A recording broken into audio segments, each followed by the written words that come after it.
Welcome back. Today we are going to study pressure exerted by liquid column. बहुत important formula है boss, बहुत important formula है. हमेशा आपको ये फॉर्मूला याद रखना, वेरी वेरी इंपॉर्टेंट. अभी प्रेशर का जनरल फॉर्मूला अपने पास आ गया, फोर्स अपॉन एरिया. प्रेशर बोला तो फोर्स अपॉन एरिया, समझ गया. और फोर्स कैसा होना चाहिए? नॉर्मल होना चाहिए. फोर्स कैसा होना चाहिए? नॉर्मल होना चाहिए, बराबर है. अभी बच्चों मैं बात करूं pressure exerted by liquid column, ये है क्या? Will try to understand this. Suppose एक बीकर है, क्योंकि हम हाइड्रोस्टैटिक पढ़ रहे हैं तो guaranteedly liquid is at rest. Okay, ये बीकर है और दिस बीकर में ये पूरा ऐसे लिक्विड है. ठीक है, ये लिक्विड है. तो ये लिक्विड अपने बेस पे कितना प्रेशर लगा रहा है ये हमें फाइंड करना है. Okay, I will try to make it more easy. Okay, एक जनरलाइज कर देते, हम बात करते एक इमेजिनरी सिलेंडर. चलेगा? तो मैंने एक इमेजिनरी सिलेंडर ले लिया जिसका एरिया ऑफ क्रॉस सेक्शन है A. Okay, let A be area of cross section, area of cross section. Okay, ये इमेजिनरी सिलेंडर का area. I am talking about the imaginary. ये जो मैंने एक ऐसे इमेजिन किया कि एक सिलेंडर है, मैंने एक पानी का एक सिलेंडर बना. इमेजिन कर दे कि एक पानी का सिलेंडर है और उसका जो बेस है उसका एरिया में ले रहा हूं ए. ये इमेजिनरी सिलेंडर है बच्चों, ये इमेजिनरी सिलेंडर है. याद रखो, पानी का सिलेंडर है. पानी का सिलेंडर बना सकते हो क्या? नहीं बना सकते. इमेजिन, ठीक है, इमेजिन किया तो कुछ भी बना सकते हो, है कि नहीं? इसका हाइट हमने ले लिया h. कितना ले लिया बच्चों इसका height? h. Okay, area A ले लिया. इसका mass, okay, let m be the mass of imaginary cylinder.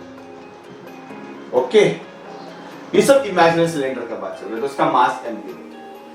अगर मैं आपको पूछता हूं कि इसका मास आप फाइंड कर सकते हो कि ये जो इमेजिनरी सिलेंडर मैंने सिलेक्ट किया है, क्या इसका अपन मास फाइंड कर सकते हैं? Is it possible? Of course it is possible, क्योंकि लिक्विड की डेंसिटी तो अपने को हमेशा पता रहती है. Let rho be the density of liquid, है ना?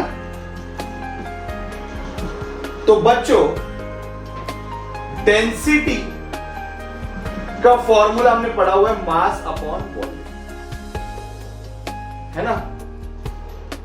तो अगर मुझे मास फाइंड करना है तो मैं वॉल्यूम को डेंसिटी से मल्टीप्लाई कर देता हूं. बेस टेन, वॉल्यूम को डेंसिटी से मल्टीप्लाई किया, मुझे मास मिलेगा. मास मैंने स्मॉल m लिया इमेजिनरी सिलेंडर का. वॉल्यूम लेट अस से v इनटू डेंसिटी रो. अभी सिलेंडर का वॉल्यूम क्या होता है? तो सिलेंडर का वॉल्यूम हमने बचपन में ज्योमेट्री में पढ़ा है, पाई आर स्क्वायर h होता है कि नहीं? सिलेंडर का वॉल्यूम क्या होता है? Pi r square h. Pi r square क्या है? ये एरिया ऑफ क्रॉस सेक्शन है. तो इसको आप AH ऐसा भी लिख सकते हो, है ना? तो वॉल्यूम ऑफ सिलेंडर क्या हो सकता है? पाई आर स्क्वायर h हो सकता है या फिर AH हो सकता है. तो मैं एक काम करता हूं, वॉल्यूम को मैं AH लिखता हूं, तो AH रो ये मास हो. ओके, तो ये सिलेंडर के बारे में मुझे सब पता चल गया. तो मैंने एक क्या किया, एक इमेजिनरी सिलेंडर लिया, लिक्विड का सिलेंडर लिया, उसका बेस मैंने ले लिया A, that is area of base. इसका मैंने जो हाइट है वो मैंने क्या लिया हुआ है? h लिया है. ओके, और इसका मास मैंने फाइंड किया, इट इज AH रो. कितना मास है इसका? इट इज AH रो, जो मैंने क्या किया? फाइंड किया. इजी. नाउ हमें क्या फाइंड करना है कि ये जो लिक्विड का इमेजिनरी सिलेंडर है, ये जो लिक्विड का इमेजिनरी सिलेंडर है वो बेस पे कितना प्रेशर लगाता है, ये मुझे फाइंड करना है. I want to find pressure exerted by this liquid column. Okay और प्रेशर का फॉर्मूला हमारे पास एक ही है, तो प्रेशर का फॉर्मूला हम लिखते हैं फोर्स अपॉन एरिया। ये लिक्विड कितना फोर्स लगाएगा अपने बेस पे, कम ऑन सोचो, ये लिक्विड का जो कॉलम है, ये जो सिलेंडर है, वो बेस पे कितना फोर्स लगाएगा, जितना उसका वेट है। मैं अपने फ्लोर पे कितना फोर्स लगा रहा हूं, जितना मेरा वेट है, बराबर है। आप अगर बैठ के ये वीडियो देख रहे हो तो आपने कितना फोर्स लगाया, जितना आपका वेट है। सिमिलरली ये जो इमेजिनरी सिलेंडर है वो बेस पे, इस बेस पे कितना फोर्स लगा रहा है, जितना उसका वेट है। तो वेट का फॉर्मूला क्या है, mg अपॉन a। यस और नो? प्रेशर का formula force upon area, force कितना लग रहा है, जितना वेट है, तो it is mg upon a। Come on, कितना है, mg अपॉन a। m क्या है, व्हाट इज m? m क्या है, a h rho g upon a cancel हो गया, प्रेशर का फॉर्मूला h रो g। क्या आएगा प्रेशर का फॉर्मूला बच्चों, h रो g। भाई बहुत important formula, very very important formula, कि एक लिक्विड का कॉलम कितना प्रेशर एक्सर्ट करता है। एक लिक्विड का कॉलम बेस पे कितना प्रेशर एक्सर्ट करता है, फॉर्मूला है h रो g। क्या है फॉर्मूला बच्चों, h रो g। एकदम दिमाग में डालो, this is the force exerted by liquid column on the base, it is h rho g। I hope आपको ये याद रहेगा। Okay, very very important. और इसमें खास बात समझ में आ रहा है, ये एक मार्क का एमसीक्यू हो सकता है, ये एक मार्क का एमसीक्यू हो सकता है, इसमें एरिया कैंसिल हो गया। मतलब ये जो प्रेशर है कि एक लिक्विड कॉलम बेस पे कितना प्रेशर लगाता है, लिक्विड कॉलम बेस पे कितना प्रेशर लगाता है। Okay, pressure exerted by liquid column is very very important है। ये स्टेटमेंट याद हो गया, दिमाग में डाल दो, इज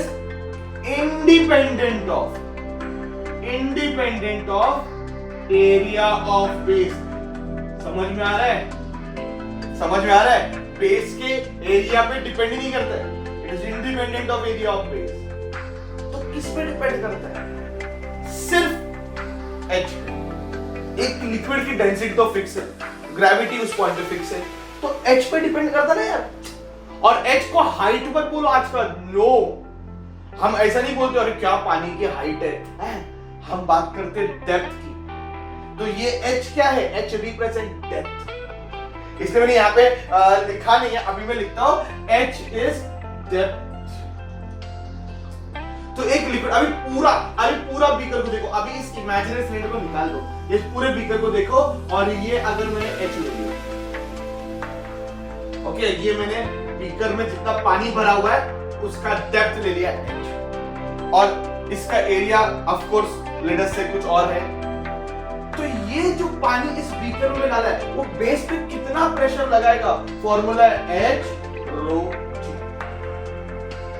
मतलब एक लिक्विड का कॉलम बेस पे कितना प्रेशर लगाता है, फॉर्मूला क्या है, h रो g। बहुत इंपॉर्टेंट, इतने बार बोल रहा हूं मैं, it's very very important, very very important. और h क्या है बच्चों, h is the depth. h क्या है, डेप्थ है, ये याद रखो। रो उसकी डेंसिटी और g ग्रेविटी।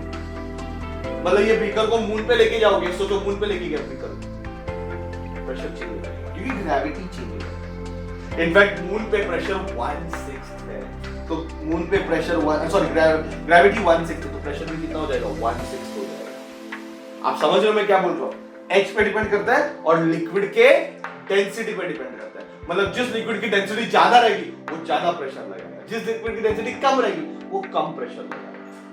बात समझ में आ रहा है, वेरी वेरी इंपॉर्टेंट। ओके, तो ये सारे पॉइंट्स आप अच्छे से नोट डाउन करो। डेरिवेशन भी बहुत इंपॉर्टेंट, इजी डेरिवेशन, इतना कुछ बड़ा डिफिकल्ट डेरिवेशन नहीं है, ये आपको 2 मार्क के लिए पूछ सकते हैं, but conclusion is very important. Conclusion याद हो, क्योंकि मुझे लगने वाला है आगे बहुत सारे लेक्चर्स में, ठीक है। लिक्विड कॉलम बेस पे कितना प्रेशर लगाता है, याद करो, h रो g। ठीक है बच्चों, थैंक यू वेरी मच।